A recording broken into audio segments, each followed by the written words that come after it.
So here we go then for the final bit of action here this weekend at Castelletto. It's time for the Supers, the quickest of the karts here this weekend. 175cc engines. They make a great sight and a great sound as well with the Yami engines. And they're about to get underway of the first of two formation laps here.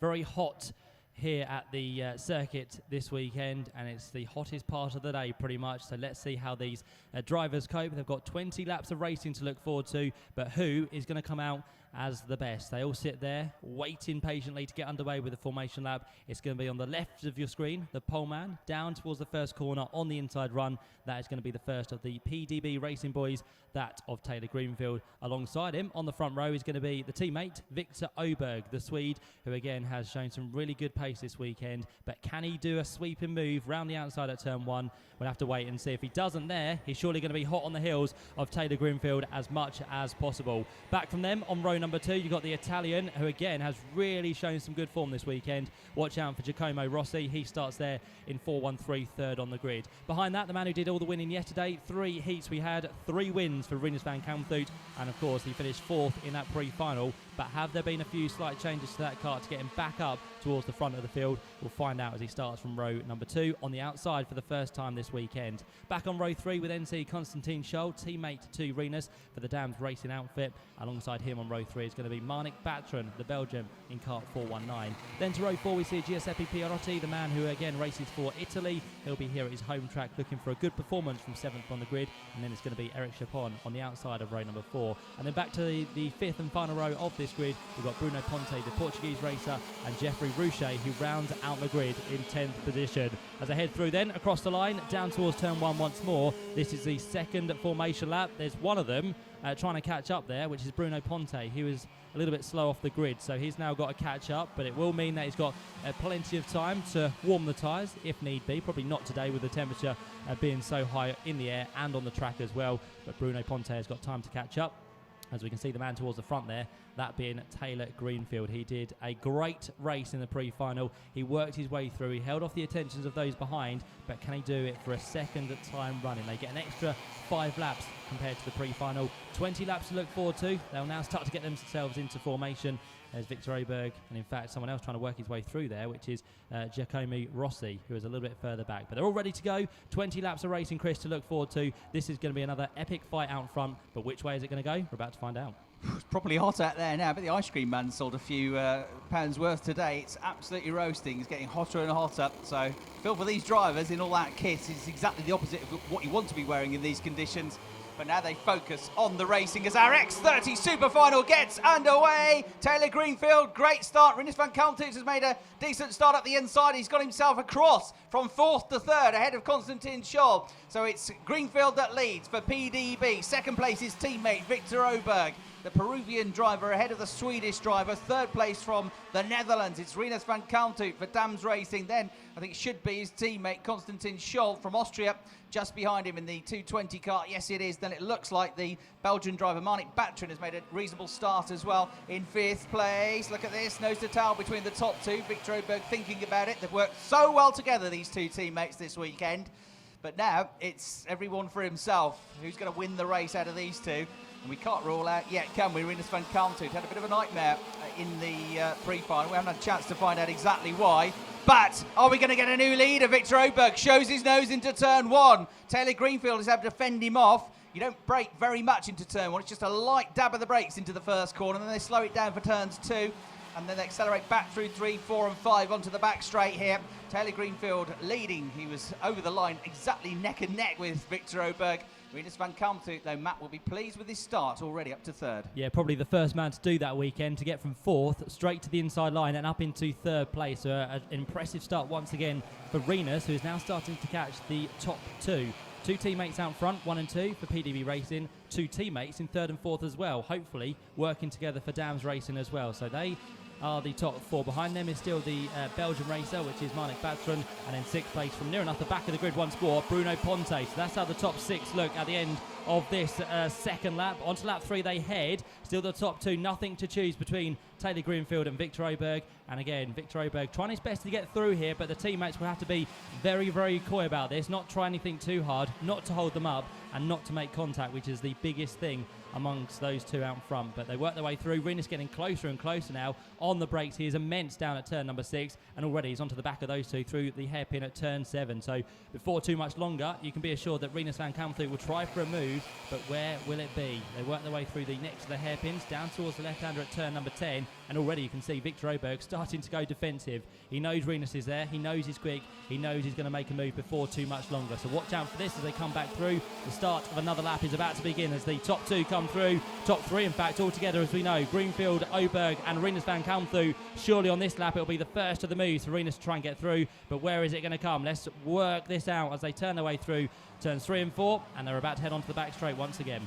Bruno Pont up into 5th place now, ahead of Marnik Batran Rossi in 7th place. Currently Pierotti, the other Italian driver, in 8th place. And then it's Chapon running in 9th position. So we've got no Geoffrey Rouchet in this one. Only 9 runners. Taylor Greenfield at the head of the pack. Victor Oberg in 2nd place. And now we are 3 for the lead of the race because Rinus van Kamphout has joined the party. Victor Oberg goes for the inside, passes his teammate and gets the lead of the race. So Taylor Greenfield is now the cushion that Victor Oberg has between he and Van Kamphout. He knew the Dutchman was coming. He knew he had to attack in order to defend. That's what he did. And another thing I'll say is that Konstantin Scholl is having by far and away his best race so far this weekend. He suddenly is in the mix. He's been a little bit off the pace of the top 3 most of the weekend. He's been hovering around 5th, 6th. Look, he's got the fastest lap of the race now. So whatever they've done to his kart is working well in today's conditions, today's hotter conditions. So Rinus van Kamphout, one chance down the inside. It's a bit wide and a bit ragged though, but he'll make it stick coming out of the hairpin. He goes 2nd. PDB lead, Dam's in 2nd, PDB 3rd, and Dam's in 4th place. And look at Konstantin Scholl, he's flying at the moment. He's going to try and get past Greenfield now as well. Not very long ago, Taylor Greenfield was leading the race. He's now struggling to hang on to the final podium position, Matt. Yeah, it just shows how your kind of race can turn on its head just like that. So down to 3rd place has gone now Taylor Greenfield. But you're right, plenty of potential so far today in this final for Konstantin Scholl. Can he get himself onto the podium? He's looking good to do so, but Taylor Greenfield will put up a very hard fight here to try and stick to that 3rd place. In the meantime, straight away, Rinus van Kamphout is now starting to pull away, but the gap out front has already extended to 1.5 seconds in the space of that one lap. So all of these now working together needs to be the key, really, because otherwise Victor Oberg will be out front, clear away, and looking to take this final win of the weekend, which he has not done so far over the last 2 days. But what can those behind now start to do as they turn their way through the hairpin on towards the final couple of corners once more? To be fair to Taylor Greenfield, though, he's now stuck with Rinus, hasn't he? He's kind of got his head down. He's starting to pull that gap away from Konstantin Scholl as they head once more down into the first corner. Through that time, it was a personal best for Victor Oberg of 49.399. The gap comes down fractionally to just under 1.5 seconds. So Rinus is doing okay now. We've got 14 laps to go, so plenty of time for this one to change. Not quite a half race distance, and these 3 are all together for 2nd, 3rd and 4th places. Well, Victor Oberg has just been on the fringes all weekend long, hasn't he? It's been Van Kamphout and it's been Greenfield that have been looking like the most likely contenders. Certainly Van Kamphout yesterday was head and shoulders above, wasn't he? Although we did say the PDB Racing boys were getting closer and closer and closer as the day went on. But Victor Oberg it is, with all of his European racing experience, that he's there when it matters. He leads the race, but he's got to make these next few laps count, because look who's just set the fastest lap of the race. I don't think you need me to tell you. It's Rinus van Kamphout in 2nd position. He's just done a 49.1, 2/10 quicker than the race leader, but he is still 1.2 seconds behind. If he keeps doing that, though, it will not be very long before he's on the tail of the Swedish driver. He's got more than enough time to catch him. But will the tyres last? Will the kart still be quick at the end of the race? Going very slowly over the start-finish line. Sounding like a lawnmower, frankly, is Eric Chapon. So that's heading for the pits, I'm afraid. We're going to be down to 8 runners. There is Rinus van Kamphout, number 414, eyes forward, setting his sights on the tail of Victor Oberg's race lead here in the number 417 kart. He's already 6/10 clear of Taylor Greenfield. Taylor, in turn, has just started to edge away from Konstantin Scholl. It's not by much. There they are, 3rd. There's 4th. Yellow helmet, blue and white suit. The Dams Racing colours of the man there in 4th place, Konstantin Scholl. So Victor Oberg pushing on. The gap has come down to 9/10 of a second. Now, every now and again, Giacomo Rossi surprises us, and he's done it again. He's just set the fastest lap of the race, 49.093. If he could do it every lap, Matt, he'd be at the front, but as it stands, he's in 7th place. And it's kind of towards the end of the race as he starts to come through, but by then he's quite a long way down. So Giacomo Rossi is working his way gradually back through. He still sits there in 6th position, just behind Bruno Ponte, the Portuguese racer, who's just up the road from him by around about 1.4 seconds. We should be able to catch him with the laps we have remaining as the leaders come through once more. And for the 3rd consecutive lap, Rinus van Kamphout has brought the gap down now to just 3/4 of a second.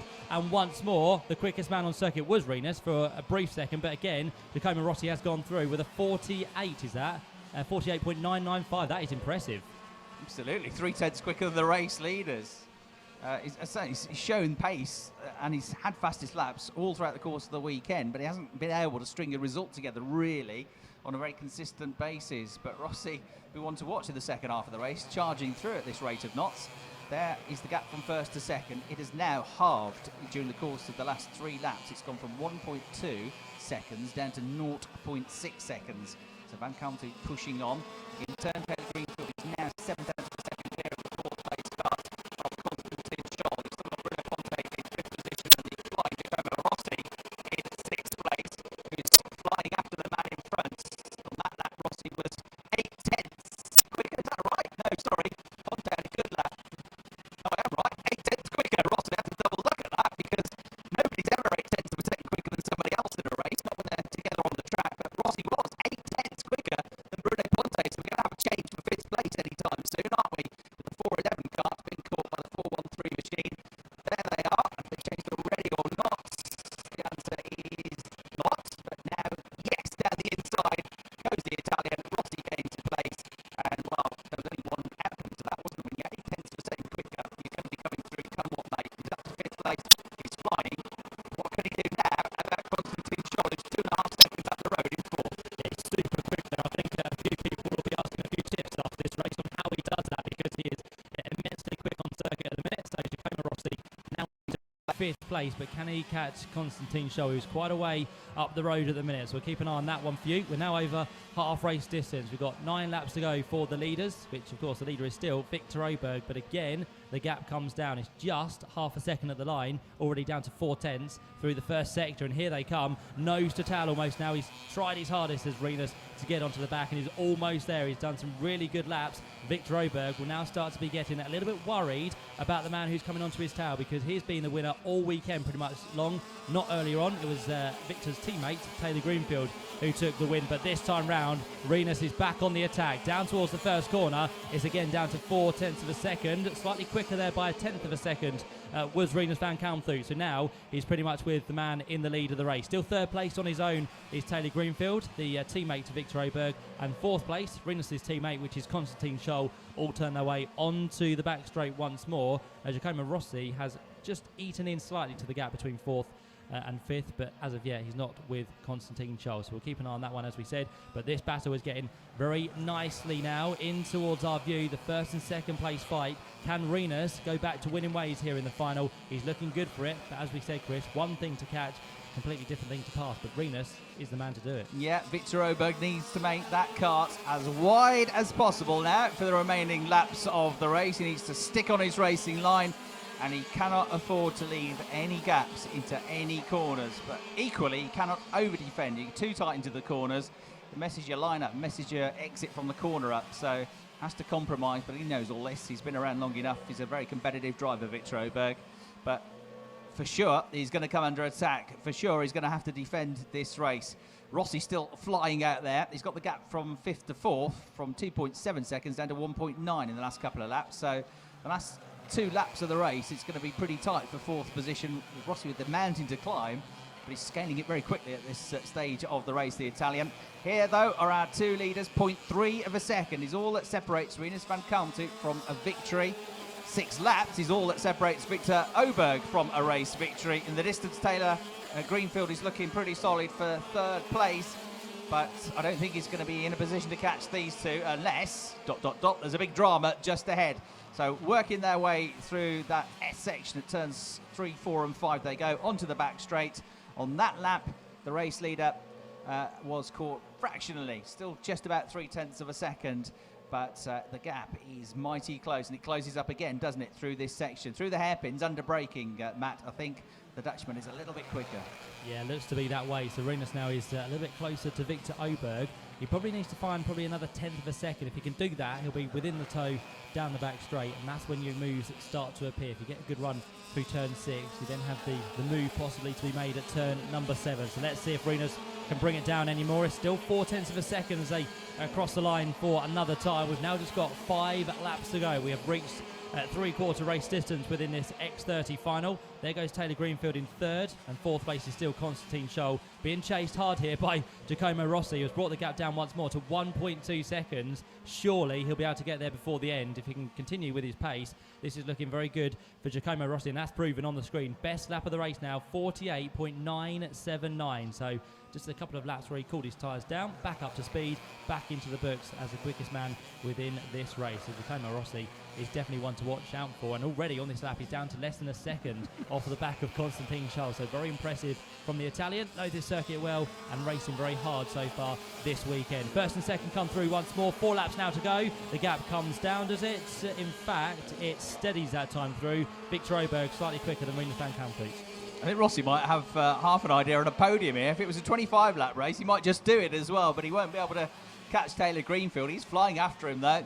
Through onto the back straight, go our top 2. We're into the final quarter of the race. We're well into the final quarter of the race. Only 3 laps to go at the end of this one, but the gap has steadied. Victor Oberg has stemmed the tide. He's been able to keep at bay by about 1 length, 1.5 kart lengths. Rinus van Kampeet, they're matching each other's pace. Taylor Greenfield is on a similar pace. There he is in 3rd position. 4th is Constantine Scholl, who is now only 0.6 of a second clear of Giacomo Rossi. So the Italian on the next lap probably is going to be close enough to attack.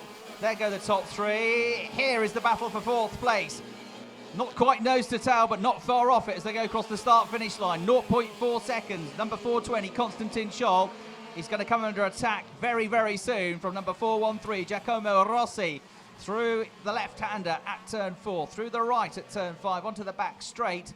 Only about 3 kart lengths between the 2 drivers now. We've got 3 laps to go, including the one we're on. Victor Oberg is controlling things beautifully at the head of the field here, Matt. So I think the lively battle is going to be this one here for 4th place. Yeah, let's see what happens then between those two. Again, the gap has come down and down, almost now onto the back of Constantine Scholl is Giacomo Rossi. What can he do at the hairpin at turn 10? Straight down the inside line. As soon as he gets there, he doesn't hold back, but Constantine Scholl fights through on the inside. He ran slightly wide, did Rossi there, so the place is changed once more as they come through the final corner.